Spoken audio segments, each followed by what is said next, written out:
తానంశాల అని ఒక ఊరు ఉన్నది. ఎక్కడది? నూతనకల్లు మండలం, మర్రిపేడ బంగళ. ఎక్కడ ఈ మర్రిపేడ బంగళ? సూర్యాపేటకి ఖమ్మం జిల్లాలకి మధ్య ఉంటుంది ఈ ఏరియా. ఫోన్ బంద్ చేయాలి నాన్న, బంద్ చేయాల్సిందే. అది ఏమిటి తానంచర్ల? ఒక్క చుక్క నీటి బొట్టు లేని ఎడారి. ఈ ఎడారిలో లక్షల ఎకరాల భూస్వాములు, వేల ఎకరాల భూస్వాములు కాదు, లక్షల ఎకరాల భూస్వాములు. ఒక్క నీటి బొట్టు లేని ఎడారిలో లక్షల ఎకరాల భూస్వాములైన రెడ్లు 10,000 ఎకరాల్లో 5,000 ఎకరాల్లో మామిడి తోటలు వేశారు. నేను చెప్పేది 60-70. మరి నీళ్ళు ఎక్కడా? మాలాయన, మాదిగాయన, ముతరాశాయన, గొల్లాయన 4 కిలోమీటర్ల దూరంలో ఉన్న బావిల నుంచి భుజం మీద బొక్కెళ్ళు మోసుకొని వచ్చి ఒక్కొక్క చెట్టుకి 20 ఏళ్ళు పోసారు నీళ్లు. 10 ఏళ్ళు పోస్తే ఆ 4,000 ఎకరాల మామిడి తోట పండ్లు కాస్తే, ఆ పండ్లు కాసినటువంటి తోట యజమాని అయిన మాదిగాయన, ముతరాసాయన తన మనవడు వచ్చినా కూడా ఒక పండు కూడా ఇయ్యడట. ఎందుకంటే నీతిమంతుడుగా. దొరగారు ఊకోడు, ఒక పండు కూడా ఇయ్యడు మనవడికి. అంత కాపాడుతాడనమాట రాజ్యాన్ని, అంత గొప్పగా కాపాడతాడు దొరగారి తోటని. అట్లాంటి భూస్వాములు తెలంగాణ గడ్డ మీద వేల ఎకరాల్లో మామిడి తోటలు, వేల ఎకరాల పండ్ల తోటలు. ఇడుపులపాయలో 3,000 ఎకరాలట రాజశేఖర రెడ్డికి. అక్కడ నీటి చుక్క లేదట. 2,000 ఎకరాల దానిమ్మ తోట వేస్తాడట. ఎందుకు? ముతరాశాయన నీళ్లు పోయారు చెట్టుకి, మాదిగాని చెట్టుకి నీళ్లు పోయారు. వీళ్ళ తోటల నుంచి పైసలు వచ్చి, వీళ్ళ పండ్ల నుంచి పైసలు వచ్చి వీళ్ళు అమెరికా వెళ్ళిపోయారు. అమెరికాలో భూస్వాములు అయ్యారు. ఆ భూస్వాములైనటువంటి భూస్వాముల బిడ్డలే మళ్ళీ వచ్చి తెలంగాణ రాజ్యాన్ని పరిపాలించడానికి మళ్ళీ వస్తారు. మరి మనం ఎప్పుడు రాజ్యం గురించి ఆలోచించేది? ఎప్పుడు మనం పోరాడేది? ఎక్కడ మనం పోరాడేది? వేల ఎకరాల భూస్వామి బిడ్డే ఖమ్మం పార్లమెంట్కి రఘురామిరెడ్డి అని పార్లమెంట్లోకి వెళ్ళిపోయి. ఏది 1,000 ఎకరాల భూస్వామి? ఎవరు వీళ్ళు? ఎక్కడి నుంచి వస్తారు వీళ్ళు? తరతరాలుగా, యుగాలుగా వేల లక్షల ఎకరాలు ఉన్నటువంటి భూస్వాముల బిడ్డలు మళ్ళా పార్లమెంటుకు పోతుంటే ఏం చేస్తున్నాం మనం? రెడ్లను తిడతామైందని 14 మంది బూతు కూతలతోటి ఈ ఫోన్లో మెసేజ్లు పెట్టారు నాకు. రెడ్లను తిడతామైంది అని. నేనట రెడ్లను తిట్టినాట, అమ్మని అక్కని తిట్టుకుంటే ఈ ఫోన్లో నన్ను తిడతారు రెడ్లు. 2000 సంవత్సరాలు మా అమ్మని అక్కల్ని మీరు తిట్టిందా? తిట్టలేదా? మా అయ్యని దనలేదా? మా కుటుంబాన్ని మొత్తాన్ని కాల్చి బూడిద చేయలేదా? ఒక్క మాట భూమిని, రాజ్యం, సంపద ఒకరి చేతిలో ఉండడం ఏంటని ప్రశ్నిస్తే ఈ ఫోన్లో మాటలు వస్తున్నాయి. నేను అడిగిన ఆ రెడ్డిని, నాదొక్క మాటను బాబు, నాదొక్క మాటను. రెడ్డి దగ్గర ఎకరాల భూమి ఉంది, 1,000 కోట్ల ధనం ఉంది. మాకు రావాల్సిన 90% రాజ్యం మీ దగ్గర ఉంది.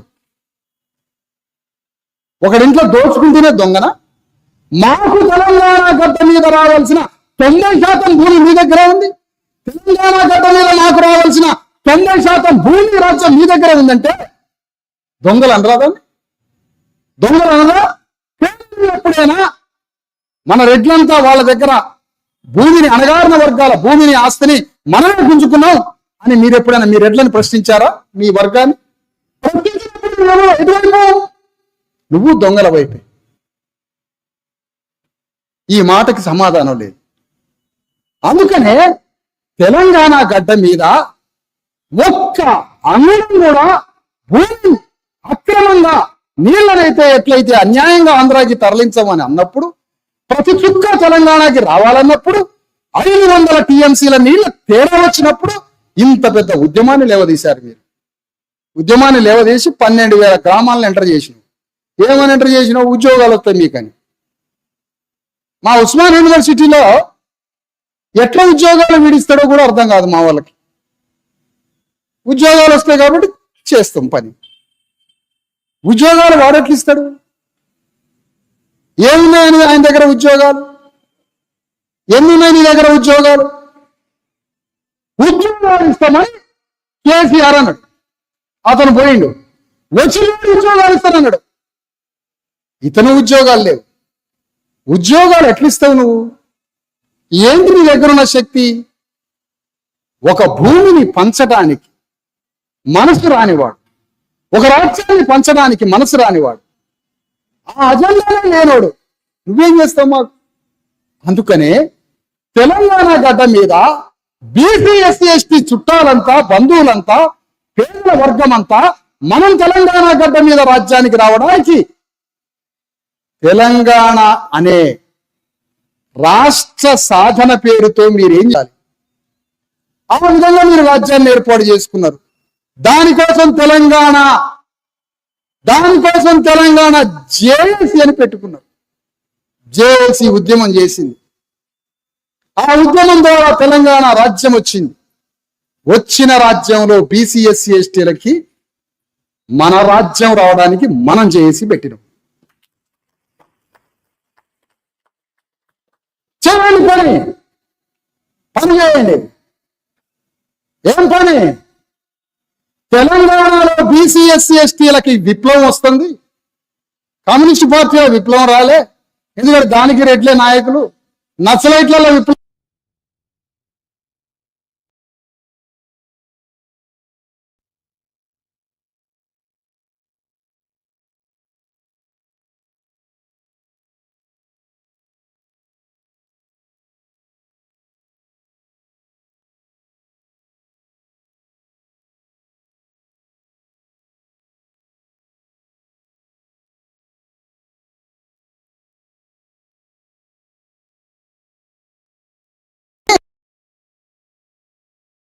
మనిషి. ఆయన నన్ను యూట్యూబ్లో చూసిండట. నేను యూట్యూబ్లో మాట్లాడే వ్యక్తిని కాదు. నేను ఉద్యమం చేస్తుంటే ఈ ఉద్యమాన్ని ఎవరో యూట్యూబ్లో పెడతాను. ఎంత తేడా ఉందన్న? నేను ఎప్పుడన్నా ఉత్తగానే యూట్యూబ్లో నిలబడి మాట్లాడినా ఒక ఫోటో చూపియండి, ఒక్కడు చూపియండి. నేను జనంలో విప్లవాన్ని సృష్టిస్తున్నా. దాన్ని మీలాంటి మిత్రులు ఎవరో యూట్యూబ్లో పెడతాను. యూట్యూబ్లో అద్దాల కాడ ఫోటోలు పెట్టుకొని నిలబడి చెప్పేటోడు వేరే ఉన్నాడు, వేరే ఉంటారు వాళ్ళు. ఇప్పుడు జరగాల్సింది ఏమిటి? యూట్యూబ్ కాదు, దీంట్లో ఉన్న ఉద్దేశాన్ని గ్రహించండి. ఏమి ఉద్దేశం? తరతరాలుగా యుగయుగాలుగా తెలంగాణ గడ్డ మీద ప్రపంచ భూగోళ చరిత్రలో రష్యాలో లేని భూస్వాములు, చైనాలో లేని భూస్వాములు, యూరప్ ఖండంలో లేని భూస్వాములు, జపాన్లో లేని భూస్వాములు, 250 దేశాల్లో లేని, ఎక్కడా లేని భూస్వామ్య వ్యవస్థ ఒక్క తెలంగాణ గడ్డ మీదనే ఉంది.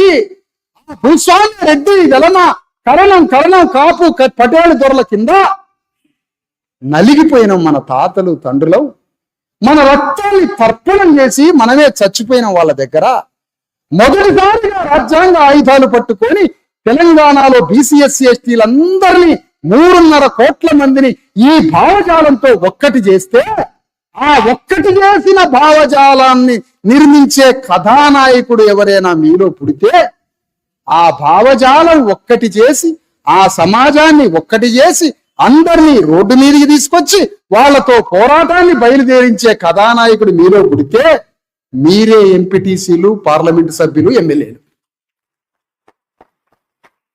దానికోసం పెట్టినాం అన్న, ఇది దానికోసం పెట్టినాం. ఇది మా కేసులైనవి, మేము కేసులలో పోయినాం. తెలంగాణలో నా దగ్గర 150 కేసులైనవి. అది కాదు ఇది. నువ్వు దీని అబ్బా ఏమి తత్వం వచ్చిందిరా ఇది.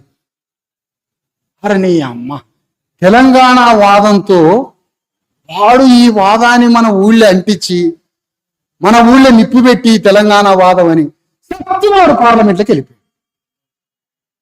అట్లనే ఏమి మాస్టర్ బ్రెయిన్ రా మన నాయకులది.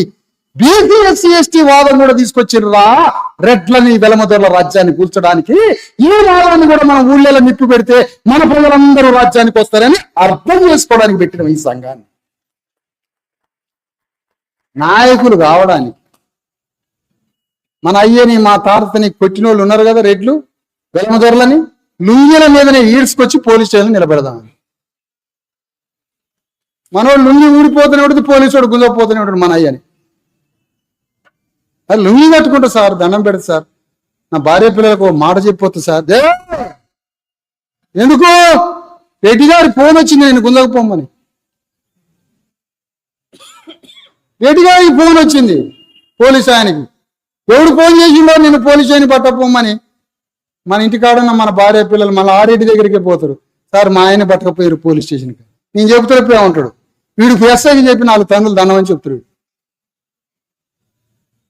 వీళ్ళదంతా క్రూరమైన మనుషులని ఆడుకొని మనుషుల రక్తమాంసాలతో ఆడుకునే దొంగలు వీళ్ళు, దోపిడీదారులు.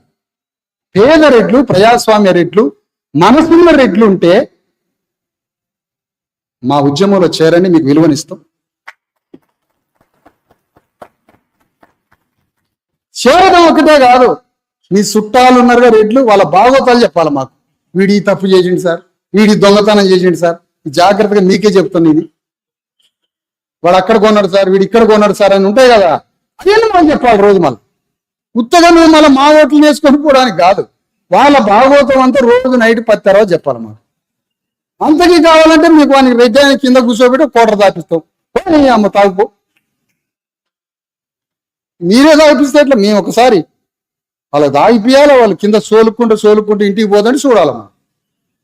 ఎందుకంటే మనోడు పడతా ఉంటాడు కింద ఇంటికి పోయేటప్పుడు. వాడు కారులో పోతూ మన అయ్య సోలికి పడ్డది చూసి నవ్వుకుంటూ పోతాడు. ఎంతటి అవమానాలు మన తండ్రులు పడ్డాయి, మన అన్నలు పడ్డాయి, ఎంతటి అవమానాలు. మనం కోటలు తాగు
ఫోన్ బంద్ చేయాలి, నువ్వు అర్జెంటుగా బంద్ చేయాలి. గ్రామంలో హాస్పిటల్ కట్టియాలి కదా, హాస్పిటల్ కట్టియకపోతే నీ రాజ్యం దేనికి? నీ గ్రామంలో స్కూల్ కట్టకపోతే నీ రాజ్యం దేనికి? హాస్పిటల్లో గ్రామం కట్టియడానికి, హాస్పిటల్లో స్కూల్ కట్టియడానికి, గ్రామంలో అందరి చేతికి ఉపాధి రావడానికి, గ్రామంలో అందరి చేతికి పని రావడానికి, గ్రామంలో భూమి అంతా అందరికీ సమానంగా పంచడానికి, గ్రామంలో ఉన్న ప్రతి కులంలో నుంచి ఒక్కొక్క వ్యక్తిని గ్రామ అభివృద్ధి గవర్నమెంట్ ఒక స్వయం ప్రతిపత్తి కలిగిన ఒక కౌన్సిల్ ఏర్పాటు చేసుకుంటాం. ఆ కౌన్సిల్లో ప్రతి కులాన్ని సభ్యుడిగా మార్చుకుంటాం. అది అటానమస్ కౌన్సిల్. ఆ కౌన్సిల్ ఏం పని? ముత్తైదులు చేసిన పూసలోళ్ళు ఉన్నారుగా, దువ్యాన్లు, ఈరిపాయలు, బొట్టు బిల్లలు అమ్మేటి వాళ్ళు ఉన్నారుగా. వాళ్ళు చచ్చే కాడికి వచ్చింది ఇప్పుడు మొత్తం. వాళ్ళు కూడా కౌన్సిల్లో సభ్యుడిగా ఉంటారు. ఊరు మొత్తాన్ని ముత్తైదులు చేసి ఆ గ్రామంలో మానవాంజలు, యాదవులు, ముదిరాజులు, వెల్లలు, సాగరోళ్లతో సహా అందరూ ఆ గ్రామ కౌన్సిల్లో గవర్నమెంట్ అటానమస్ స్వయం ప్రతిపత్తి కౌన్సిల్ మెంబర్ గా ఊర్లో ఉంటారు. వీళ్ళ పనేంటి? గ్రామంలో ప్రతి ఒక్కరికి చేసుకోవడానికి ఉపాధి ఉండాలి. అది ఎవడి ఆధిపత్యం కింద పనిచేసే బానిస పని కాకూడదు. అత్యాధునికమైనటువంటి పనిముట్లు తయారు చేసే ఉపాధి ఉంది. గ్రామాల్లో అత్యద్భుతమైనటువంటి హాస్పిటల్ ఉండాలి. గ్రామాల్లో అత్యద్భుతమైన స్కూల్ ఉండాలి. ఒక బిడ్డని చేర్పిస్తే ఆ స్కూల్ ప్రయోజనమై పోస్ట్ గ్రాడ్యుయేషన్ చేసి బయటకు వచ్చేంత వరకు పువ్వ పెట్టి చూసే స్కూల్ ఉండాలి. మనిషిని 120 ఏళ్ళు బతికించే హాస్పిటల్ ఉండాలి. ప్రతి మనిషికి 2 ఎకరాల భూమి ఉండాలని ప్రతిపాదన చేసే ఒక కౌన్సిల్ కమిటీని పెట్టుకుంటాం. గ్రామంలో 100 కులాలు ఉంటాయి అందులో. అరే మీకు సిగ్గుంటే ఈ పని చేయండి. పాలకులకు ఈ పని చేస్తారా? ఈ పని చేయరు. 100 కులాల నుంచి 100 బోకర్లను చేస్తారు మమ్మల్ని చంపడానికి. ముతరాశ ఆయన, గొల్ల ఆయన, ఇందులో ఎవరో మనకు అనుకూలంగా ఉండేది? కొద్దిగా తలకాయ ఉంచుకొని సార్ దండం పెడతా సార్ అని అనేది ఎవడు రావాన్ని పట్టుకురండి. గట్టిగా ఛాతి ఇట్లా ఇరిసేది చూసేవాడు ఉంటాడు మన దాంట్లో. అరే వీనికి ఎప్పటికీ టికెట్ ఇవ్వద్దని వాళ్ళు మాట్లాడుకుంటారు. ఎందుకంటే వాడికి తెలుసు ఛాతి కొలత. ఇట్లా నిలబడి వాని వైపు ఇట్లా సీరియస్ చూస్తే జన్మలో వాడికి సర్పంచ్ స్థానం కూడా ఇయ్యరు.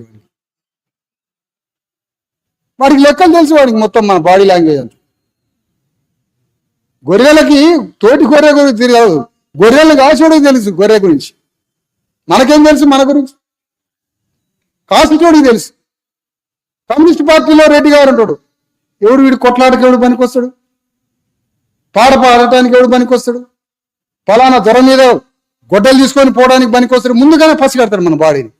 పసిగట్టి మొత్తం కేసులలో ఇరికిస్తారు మనల్ని. ఇదంతా వాళ్ళు చేస్తున్న ఆట. ఒక్కసారి రాజకీయ కన్ను తెరుచుకుంటే మనది, ఒక్కసారి పొలిటికల్ రాజకీయ కన్ను తెరుచుకుంటే లెక్కలన్నీ తారుమారైతాయి. లెక్కలు తారుమారైతాయి. దానికోసమే ఈ జేఏసీ. అందుకని నేనేమంటానంటే ఆత్మగౌరవం అంటున్నాం మనం. బీసీ ఎస్సీ ఎస్టీల ఆత్మగౌరవం. ఆత్మగౌరవం అంటే ఏంటి? అసలు ఆత్మగౌరవం అంటే గౌరవించుకోవడానికి ఇంతకు ఆత్మ కదా. ఎవరి ఆత్మ?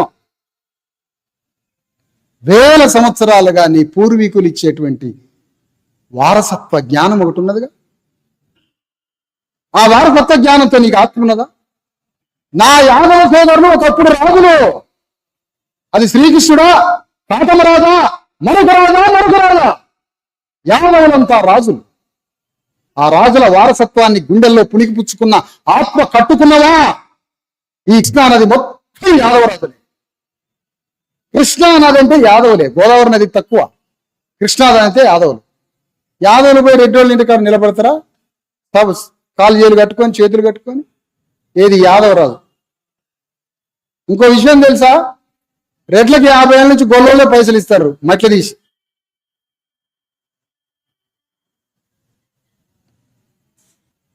ఇలాంటి యాదవులు తమ పూర్వీకులు రాజవంశము. ప్రపంచానికి జ్ఞానం ఇచ్చిండ్రు యాదవులు. ప్రపంచాన్ని పరిపాలించిండ్రు రాజులు. కాకలరాజు, బీర్నీడు అని 2 రాజులు అవతల కృష్ణానది ఒడ్డున బయట నుంచి వచ్చి రాజ్యాన్ని పరిపాలించారు. రాజులు తెలంగాణలో కూడా రాజ్యాన్ని పరిపాలించారు. ఈ ఆత్మ ఉన్నదా యాదవులకి? ఆత్మ ఉంటే నువ్వు రెడ్ల కింద ఎట్లా పనిచేస్తావు? ఆ ఆత్మ ఉంటే నువ్వు ఎర్రగడ్ల కింద ఎట్లా పనిచేస్తావు? వెంటనే యాదవరాజు ఏం చేయాలి? రాజ్యాంగం ఇచ్చిన ఆయుధంతో రెడ్డి ఎక్కడ పోటీ చేస్తే ఎదురుగా నిలబడి గుండెల మీద తిని నువ్వు ఎమ్మెల్యే స్థానం సంపాదించాలి. ముదిరాజు అక్షరం ముక్క లేని పండగ సాయన్న రాజ్యానికి వచ్చాడు. రాజ్యం తీసుకురావడానికి పోరాటం చేసి రెడ్ల చేతిలో బలిపోయి కుట్రలకి బలైపోయి చచ్చిపోయాడు. నీ తండ్రి అయినటువంటి పండగ సాయాన్ని చంపినటువంటి రెడ్డి రాజ్యానికి నువ్వు ఓటేస్తావు. ఆత్మగౌరవము శత్రువుడో మిత్రుడెవరినో తెలియజెప్పింది. మరి పండగ సాయన్న రాజ్యం కావడానికి ముదిరాజులు ఏం చేస్తాను? రెడ్ల దగ్గర పనిచేస్తాను, రావుల దగ్గర పనిచేస్తాను. పని చేసిన సత్యాన్ని తెలుసుకున్నావు? అది లేదు. ఒక్కొక్క కులం బానిసలుగా మారిపోయారు. ఈ కులాలన్నింటినీ ఒక్కటి చేయొద్దు. 24 గంటలు, 8 గంటలు టైం కేటాయించుద్దామా? 8 గంటలు కేటాయించి మన వాళ్ళందరినీ పోగేసి రాజ్యానికి వస్తే తెలంగాణ భూమిని 24 గంటల బంచి పారేస్తుంది. అందుకోసమే తెలంగాణలో బీసీ ఎస్సీ ఎస్టీలకి ఒక ఐక్య కార్యాచరణ, తెలంగాణ బీసీ ఎస్సీ ఎస్టీలకి ఒక ఐక్య కార్యాచరణ. ముస్లింలు ఉంటారు, వాళ్ళంతా 90% బీసీలలో. అలాంటి వాళ్ళందరితో ఐక్య కార్యాచరణ కడదాం. బీసీ ఎస్సీ ఎస్టీ చేసి గ్రామానికి కమిటీలు వేసుకుందాం. ఎన్ని కులాలుంటే అన్ని కులాలకి సభ్యత్వం ఇద్దాం. అందులో మనమంతా ఒకటై రాజ్య భూమి ఆధిపత్యంపై ధిక్కారం, ఆధిపత్యంపై విప్లవం. ఇంత పెద్ద మీటింగ్ పెట్టినాం, మరి ఒక రెడ్డి ఆయన వెలమైన ఇందులో లేడు. వాళ్ళు రాజ్యం తెచ్చుకోవడానికి కూర్చుంటున్నారు. వీళ్ళు మనం ఎందుకు పోవాలని నిర్ణయం తీసుకున్నారు వాళ్ళు. మరి మనం ఏనాడైనా తెలంగాణ ఉద్యమంలో, కమ్యూనిస్టు పార్టీ ఉద్యమంలో, తెలుగులో, కాంగ్రెస్ పార్టీలో, బీజేపీ పార్టీలో, సిపిఎం సిపిఐలో, నక్సలైట్లలో వాళ్ళు రాజ్యం తెచ్చుకోవడానికి పార్టీలు పెట్టిండ్రని మనం పోకుండా ఉన్నామా ఎప్పుడన్నా? ఉన్నామా? మరి మీరెందుకు పోయిన అందులోకి? నాకు ఆత్మగౌరవం ఉంది కాబట్టి నేను పోలే వాడు పెట్టిన ఉద్యమంలోకి. తెలుసో తెలవకో, ఎమోషనో ఇంకోటో, తెలుసో తెలవక పోయినాం అందులోకి. కానీ ఇప్పుడు తెలుసుకోవాలి కదా. ఏ గ్రామం పోయినా, ఎక్కడికి పోయినా ఏ కొంపల ఆరోగ్యం కరెక్ట్ లేదు, ఎవరికి ఆరోగ్యాలు బాగోటలే. ఈ న్యాయం చచ్చిపోతున్నారు. కిడ్నీ ఫెయిల్ అయ్యి, లివర్ ఫెయిల్ అయ్యి, హార్ట్ ఫెయిల్ అయ్యి. ఎందుకు? పౌష్టికాహారం లేక. ఎందుకు? ధర్మం తెలవ. ధర్మం తెలిస్తే ఆత్మ చల్లబడుతుంది, మనసులో ప్రశాంతత వస్తుంది, సంతోషం వస్తుంది, మార్గం తెలుస్తుంది. యుద్ధ వీరులాగా పనిచేస్తావు. పని చేయడంలో నీకు ఆత్మతృప్తి, సంతోషం లభిస్తాయి. ఆత్మతృప్తి, సంతోషం లేనివాడికి బీపీ వస్తుంది, షుగర్ వస్తుంది, లోపల ఆర్గాన్స్ దెబ్బతింటాయి, అనారోగ్యం పాలవుతాడు, సర్వనాశనం అయిపోతుంది. మనకి ధర్మం తెలియదు, దారి తెలియదు, పౌష్టికాహారం లేదు, అనారోగ్యాల పాలవుతున్నాం. కాబట్టి తెలంగాణ గడ్డ మీద బీసీ ఎస్సీ ఎస్టీ జేఏసీని ఒక ప్రతిపాదన చేస్తున్నాం. తెలంగాణలో మనం రాజ్యానికి రావాలి. ఈ రాజ్యానికి వస్తే ఇది భారతదేశానికి నమూనాగా మారాలనే ఒక పెద్ద ఆలోచనతో ముందు జేఏసీని తెలంగాణ గడ్డ మీద అధికారంలో తేవడానికి, దాంట్లో మొత్తం అణగారిన కులాలైన విద్యావంతులు చేర్పించడానికి తీసుకొని వచ్చి, ఇప్పుడు గ్రామంలో మనోడు అంటాడు, మనోడు నిలబడ్డాడు సార్,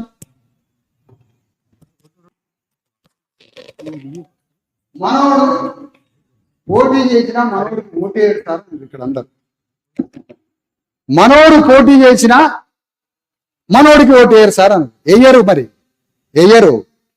ఎందుకు వేయరు? మనోడంటే ఉత్త కులం సర్టిఫికెట్లోనే మనోడా? ఉత్త కులం సర్టిఫికెట్లోనే మనోడా అంటున్నా. మనోడికి ఓటేయరు. ఎప్పుడు వేస్తారు మరి ఓటు?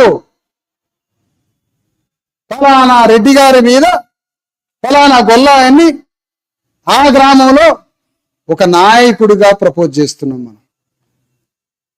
నాయకుడిగా ప్రపోజ్ చేసి ఆ గ్రామంలో, ఆ మండలంలో నీ అనగారిన బీసీ ఎస్సీ ఎస్టీ ప్రజలందరికీ నువ్వు హీరోలాగా నిలబడాలి, కథానాయకుడిలాగా నిలబడాలి. తెలంగాణ ఉద్యమం ద్వారా ఏం చేసిండు కేసీఆర్? కాంగ్రెస్ పార్టీ వెళ్తుంది తెలంగాణలో, కాంగ్రెస్ పార్టీ వెళ్తుంది. ఆ ఏలుతున్న కాంగ్రెస్ పార్టీకి అభిముఖంగా ఆ గ్రామంలో ఒక నాయకుడిని పెట్టిండు కేసీఆర్. అతనందరినీ పోవేసిండు జనాన్ని తెలంగాణ ఉద్యమం పేరుతో.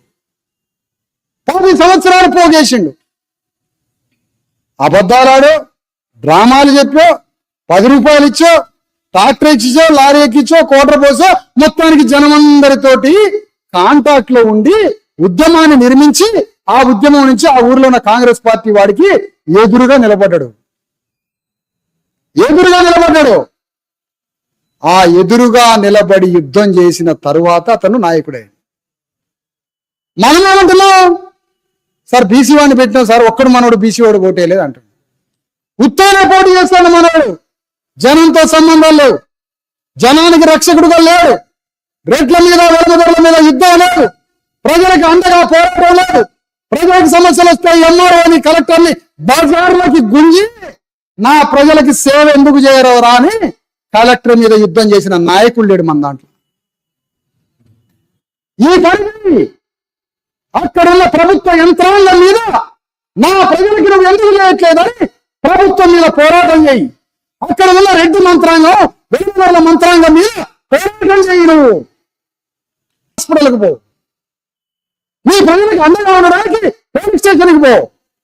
నీ ప్రజలకి అన్యాయం చేసిన రెడ్డి గారి గల్లా పట్టి బజార్లకు ఇడ్చుకొని రా. నువ్వు హీరో అయితే ఓట్ల వర్షం కురుస్తుంది నీ మీద. ఈ పని చేయకుండా ఆయన ముత్తరాజాన్ని పెట్టినాం సార్, ఇంకా చెప్పాను మా నా కొడుకులు ఎవరు ఓటేయలే. ఏం మాటలు? యుద్ధం చేయాలా, క్షత్రియులాగా మారాల మనం. అప్పుడు యుద్ధం పదునెక్కుద్ది. అప్పుడు ఓటనే గాయలోని గాండ్రగొడ్డలి నూరి 2000 సంవత్సరాల వెలమారెడ్డి రాజ్యాన్ని పోతురాజు నరికి పారేయచ్చు ఈ రాజ్యాన్ని. ఇది మనం చేయాల్సిన పని. ఈ పని చేయకుండా ఉత్తగా బీసీని పెట్టినాం సార్, ఆడ ఉత్తగా ఎస్సీని పెట్టినాం సార్, మనోళ్ళు ఓట్లు వేయలేదు సార్ అంటే కుదరదు. రాజకీయం చేయాలా. నువ్వు రాజకీయం చేయకుండా ఎవరితో మాట్లాడకుండా కుర్చీలో కూర్చొని సాయంత్రం బోధిని 7 నుంచి 12 దాకా యూట్యూబ్ చూసినాం అనుకో, ఇక మన బొందల ఖాయం ఖచ్చితంగా అయిపోతుంది. మరి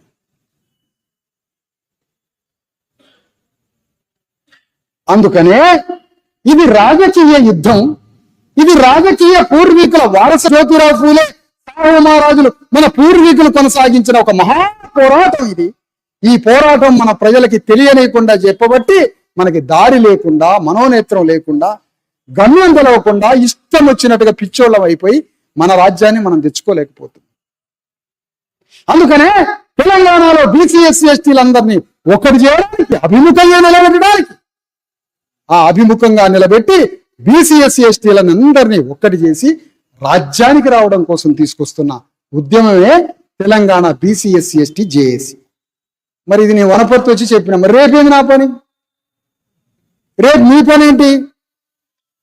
మరి నా పని ఏంటి, నీ పని ఏంటి? నాకు రేపు ఎక్కడో తెలుసా పని?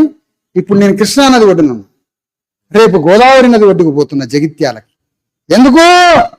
జగిత్యాలలో మా భూమి రథయాత్ర 1,00,000 కిలోమీటర్ల రథయాత్ర 3.5 నెలల నుంచి సాగుతున్న రథయాత్రని 20 రోజుల తర్వాత కొనసాగించడానికి రేపు జగిత్యాల పోతున్నా.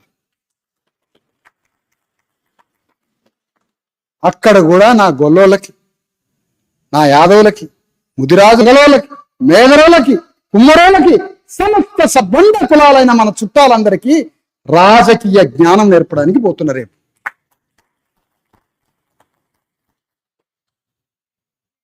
మరి ఈ రాజకీయ జ్ఞానంలో రేపు సాయంత్రం మీరు వస్తారా, యూట్యూబ్ ఒత్తుకుంటూ కూర్చుంటారా? ఏం చేస్తారో చూడాలి మరి రేపటి నుంచి. రేవంత్ రెడ్డి రోజు అవమానిస్తాడు మనల్ని, రోజు అవమానిస్తాడు రేవంత్ రెడ్డి. రోజు రెడ్లని గౌరవిస్తాడు, రోజు బీసీ ఎస్సీ ఎస్టీలను అవమానిస్తాడు. సాగలోళ్ళకి నేనే ఇచ్చిన టికెట్, ఈయన ఇచ్చిండాడు సాగలాయనికి, షాదనగర్లో ఈయన సాగలాయనికి టికెట్ ఇచ్చిండట. ఇంకా నయం అంబేద్కర్కి నేనే రాజ్యాంగం రాయమని చెప్పినానులే.